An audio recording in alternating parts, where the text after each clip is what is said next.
नमस्कार, मी पंजाब डक. आज आहे 4 एप्रिल 2026. मी जात आहे बीडकडं, चुंबळे फाटा. चुंबळे या ठिकाणी शेतकरी मेळावा जात असताना बीड जिल्ह्यात असल्यामुळं एक खास करून शेतकऱ्याला अंदाज देणार आहे, कारण की शेतकऱ्याचे खूप फोन येत आहेत. आता पाऊस पडेल का? तर सर्वप्रथम राज्यातल्या सर्व शेतकऱ्याला सांगू इच्छितो की राज्यामध्ये उद्या 5 एप्रिल पासून हवामान कोरडं राहणार आहे. उन्हाची तीव्रता वाढत जाणार आहे, म्हणून हा अंदाज सर्व शेतकऱ्यांना लक्षात यायचा. म्हणजे सांगायचं झालं तर उद्यापासून 5 एप्रिल पासून राज्यात काय होईल, उन्हाचा पारा वाढत जाणार आहे. 8-9 तारखेला 40-41 अंशापर्यंत उन्हाचा पारा वाढत जाणार आहे. गरमी देखील वाढणार आहे, म्हणून हा अंदाज सर्व शेतकऱ्यांना लक्षात द्यायचा.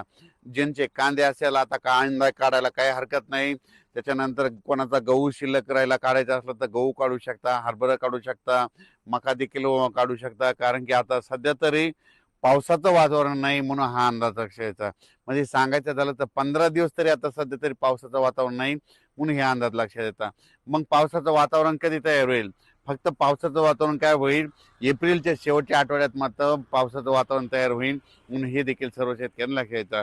पण सध्या तरी आता 15 दिवस म्हणजे आजपासून तर चांगला 20 तारखेपर्यंत कसलाय पाऊस नाही, काही येणार नाही, म्हणून हा अंदाज सर्व शेतकऱ्यांनी लक्षात घ्यायचा.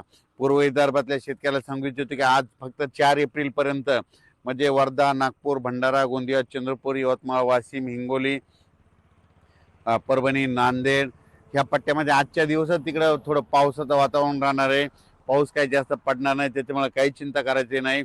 उद्या पूर्व विदर्भ आणि पश्चिम विदर्भात देखील उद्या कोरडं हवामान होणार आहे, म्हणून हे देखील सर्व शेतकऱ्यांनी लक्ष द्यायचं. त्याच्यानंतर उत्तर महाराष्ट्रात देखील उद्यापासून म्हणजे उत्तर महाराष्ट्राकडे नंदुरबार जिल्हा झालं, धुळे जिल्हा झालं, जळगाव जिल्हा झालं, नाशिक जिल्हा झालं, अहिल्यानगर झालं, त्या सर्व जिल्ह्यातल्या शेतकऱ्याला सांगू इच्छितो की उद्यापासून हवामान कोरडं राहणार आहे, म्हणून हा अंदाज त्या शेतकऱ्यांनी लक्षात द्यायचा. पाऊस काय येणार नाही, म्हणून हा देखील लक्षात द्यायचा. त्याच्यानंतर कोकणपट्टीच्या सर्व शेतकऱ्याला सांगू इच्छितो की कोकणपट्टी पूर्ण, त्याच्यानंतर पुणे जिल्हा, सातारा जिल्हा, कोल्हापूर जिल्ह्याच्या शेतकऱ्याला सांगू इच्छितो की उद्यापासून हवामान कोरडं होणार आहे. 5 एप्रिल पासून 20 तारखेपर्यंत कोरडं होणार आहे, म्हणून हा अंदाज सर्व शेतकऱ्यांनी लक्ष द्यायचा. त्याच्यानंतर मराठवाड्यातल्या सर्व शेतकऱ्याला सांगू इच्छितो की बीड जिल्हा झालं, लातूर जिल्हा झालं, परभणी जिल्हा झालं, धाराशिव जिल्हा झालं, लातूर जिल्हा झालं, नांदेड जिल्हा, हिंगोली जिल्हा, त्याच्यानंतर जालना जिल्हा, संभाजीनगर ह्या जिल्ह्यातल्या सर्व शेतकऱ्याला सांगू इच्छितो की उद्यापासून हवामान कोरडे. ज्यांची हळद असेल तर तुम्ही काढून शिजवू शकता.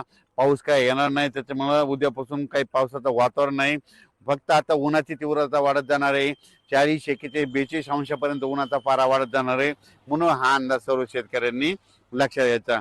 म्हणजे राज्यात ठिकठिकाणी उद्यापासून हवामान कोरडं होणार आहे, म्हणून हे देखील सर्व शेतकऱ्यांनी लक्षात घ्यायचं. तर तेलंगणा, कर्नाटकच्या सर्व शेतकऱ्याला सांगू इच्छितो की तेलंगणा, कर्नाटक आणि त्याच्यानंतर छत्तीसगड, इकडे मध्य प्रदेश उद्यापासून हवामान कोरडं होत जाणार आहे, म्हणून हे देखील लक्षात यायचं. म्हणजे सांगायचं झालं तर राज्यात म्हणजे उद्या 5 एप्रिल पासून हवामान कोरडं राहणार आहे. 20 तारखेपर्यंत 20 एप्रिल पर्यंत कसला पाऊस काय येणार नाही, म्हणून हा अंदाज लक्षात यायचा. मग सांगायचं झालं तर राज्यात फक्त आजच्या दिवसात म्हणजे फक्त विदर्भातच म्हणजे वर्धा, नागपूर, भंडारा, गोंदिया, चंद्रपूर, यवतमाळ, वाशिम, हिंगोली त्या भागातच ढगाळ वातावरण राहील आणि तुरळक भागात पाऊस पडेल. पण उद्या मात्र पूर्व विदर्भात देखील 5 एप्रिल पासून हवामान कोरडं होणार आहे, म्हणून ही अंदाज लक्षात द्यायचा. अचानक वातावरण बदल झाला तर लगेच एक मेसेज दिला जाईल. धन्यवाद.